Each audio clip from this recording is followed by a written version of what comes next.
I biri prej 2 ditësh në masivin e Kromit, babai 29 vjeçarit Meslotësh kërkon ndihmë nga shteti, dua të gjej djalin, të di ku t'i eth një tuf lule. Ngjarja e rënë në masivin e Kromit në Klos ka përlotur babain e 29 vjeçarit Nerim Beshiri, i cili apeloi për ndihmë të specializuar nga shteti për gjetjen e trupit të tij. Ai rrëfeu se ka 3 ditë që së bashku me familjarët e tij kërkojnë trupin e 29 vjeçarit me lopata dhe mjete rrethanore në mungesë të aparaturave të specializuara. Kërkojnë ndihmë nga shteti për gjetjen e trupit të djalit.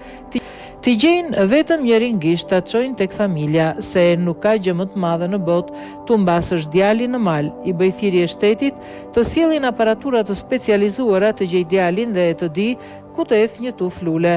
Ka 3 ditë që vi me vëllezrit duke kërkuar me lopat. Nuk ka asnjë lloj mjeti. Djali doli në 6 të mëngjesit nga shtëpia këtu. Hëngri drekën dhe vazhdoi punën me eskavator dhe e mori baseni para. Djali kishte 5 vite që punonte me siguracione me të gjitha. Nuk ka si gjejmë djalin me lopata, ndaj kërkoj shtetit ndihmë me mjete të specializuara. Babai, vllai im tjetër, po kërkojnë trupin. Ju lutem, kërkoj ndihmë. Kaq mund të them, shprehur ai.